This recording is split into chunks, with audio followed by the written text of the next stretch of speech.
Normally I would say yes, but this statement, which I don't disagree, implies that there's chance involved.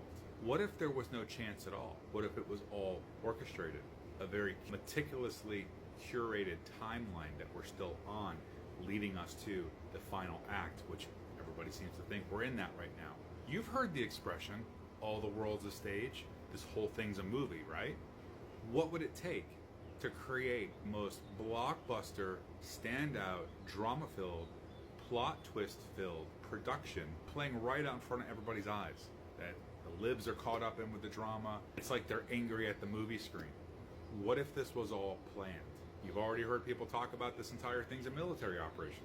Okay, what would it take to have that happen? What would you have to have in place in order to have this thing unfold the way that you would want it to? Because you heard me say in other videos, kings don't leave anything to chance. So who and what positions would it take to create this production, this fantasy? Maybe they arrested everybody in 2016, so we're going to fill everybody in with actors now. And you've heard him talk about central casting. So put that aside, right? Because I know some of you are going to say central casting.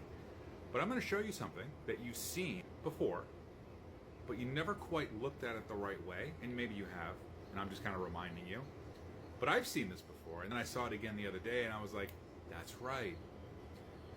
What would it take, or who would it take, to create a production so intricate and vast, but also ensure that the ending ends where we want it to? Maybe a reality TV star with the most successful reality TV show in history that 10 years running right before he goes into office. Maybe that's one guy. But that's just the star, right? What would it take behind the scenes? What about an executive producer? The guys that sit behind the scenes and produce the movie and say, this is the kind of movie I want to produce, blah, blah, blah, and they fund it. And what if it was one of those guys? You do realize who Trump's Treasury Secretary was for all 4 years that never got fired, right? Let me show you. If you remember Steve Mnuchin, Trump's Treasury Secretary, all the way from 2017 to 2021. Now, I was watching a superhero, I love superhero movies, by the way. I was watching a superhero movie that I've seen 100 times. Blockbuster, out of this world, stellar type of production, biggest names, biggest superheroes, Batman vs. Superman. Did you know that guy actually produced that movie? Steve Mnuchin produced the X-Men, Batman vs. Superman, Suicide Squad, and a whole lot more. He actually produced Wonder Woman too. And when did that movie come out? Let's take a look. So Steve Mnuchin produced Batman vs. Superman, The Dawn of Justice, and it came out in 2016, which is the year Donald Trump decided to run for president. Were they trying to tell us something with The Dawn of Justice? If you saw right above that, you'll see that he also produced The Accountant, another Ben Affleck movie, with a savant accountant that comes in and uncooks the books and exposes waste, fraud, and abuse. The guy was a genius. And if you've watched any of my XRP symbolism videos, you know I talk about this one particular shape, which is the chevron that keeps showing up. Let me quickly show you what a chevron is again for reference. It's a line or stripe in the shape of a V or an inverted V. Now, if you've gone through my XRP symbolism videos, you see I point out where the chevron keeps showing up over and over again, especially in movies and TV shows like Stargate and a lot of other places. But when you take a chevron and put it over an inverted chevron, you get the X or XRP.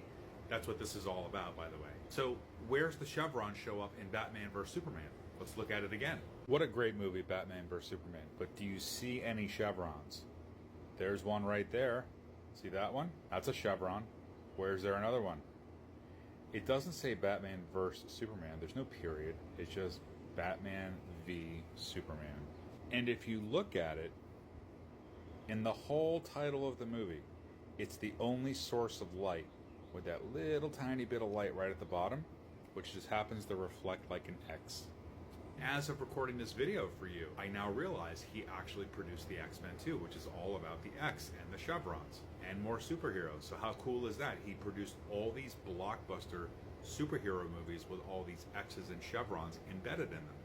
And something to note about timelines is a full year before the moon landing in 1969, they released a blockbuster science fiction movie called 2001: A Space Odyssey, which was released basically a full year ahead of the moon landing itself.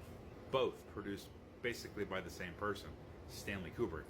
So Batman v Superman was basically released pretty much a year before the dawn of justice began, when Trump got into office and it all started to unfold. So let me ask the question again.